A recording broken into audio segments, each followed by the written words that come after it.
நாள் கடந்தும் பிள்ளையுடன் பேசும் பேசும். அது நாள் கடந்தும் பிள்ளையுடன் பேசும் பேசும். அன்றொரு நாள் மன்னன் சாலமனுடைய சபையில் ஒரு விசித்திரமான வழக்கு வந்தது. ஒரு பிள்ளை, 2 தாய்மார்கள், 2 பேரும் அது தன்னுடைய பிள்ளை என்கிறார்கள். பிள்ளைக்கோ தன் தாய் யார் என்று சொல்ல தெரியவில்லை. மன்னன் சாலமன் யோசித்தான்.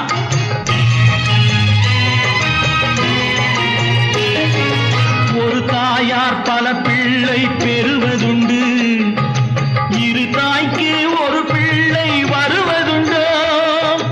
அசல் யாரோ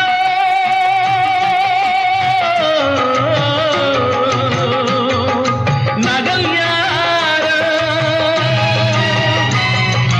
அசல் யாரோ நகல் யாரோ அறியேன் என்று அதிசயித்த மன்னன் சொன்னான். முடிவில் ஒன்று, முடிவில் ஒன்று.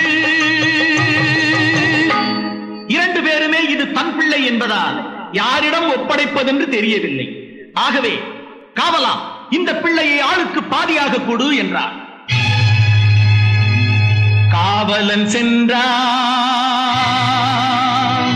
இடைவாளை எடுத்தான், அந்த மகனை இழுத்தான், வாளை ஓங்கினான், வாளை ஓங்கினான். மன்னா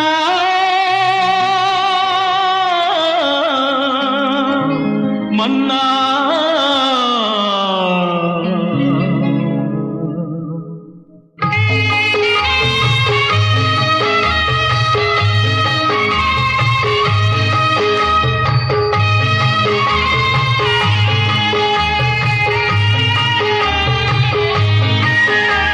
அம்மா என்றொரு குரலில் ஒரு பெண் கண்ணீர் வடிக்கின்றாள்.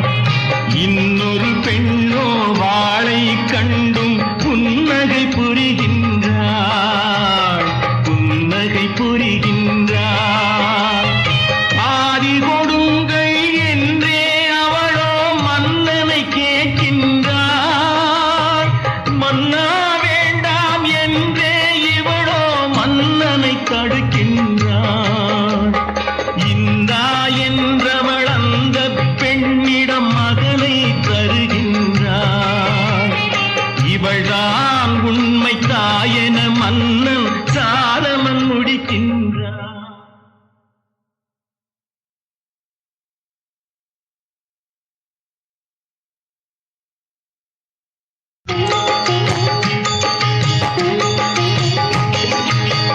பெற்றெடுத்த உள்ளம் என்றும் தெய்வம் தெய்வம்.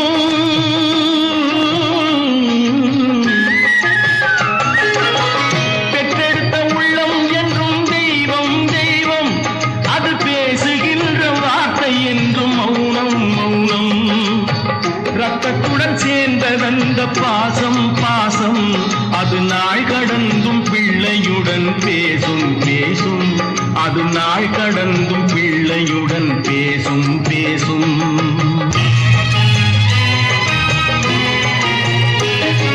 பெற்றெடுத்த உள்ளம் என்றும் தெய்வம் தெய்வம். அது பேசுகின்ற வார்த்தை என்றும் மௌனம் மௌனம்.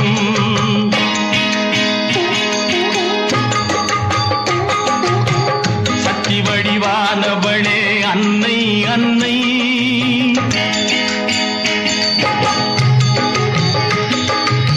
சக்தி வடிவானவளே அன்னை அன்னை. அவள் தான் அறிவாள் தான் வளர்த்த கண்ணை கண்ணை.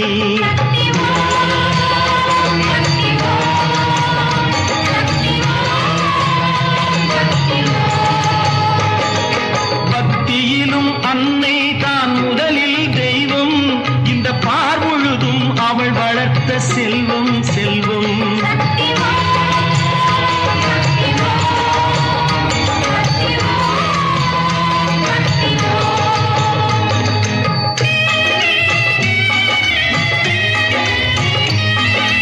பதியம் வைத்த மரம் புதிய தோட்டம் தனில் நின்று வாழ்வதுண்டு.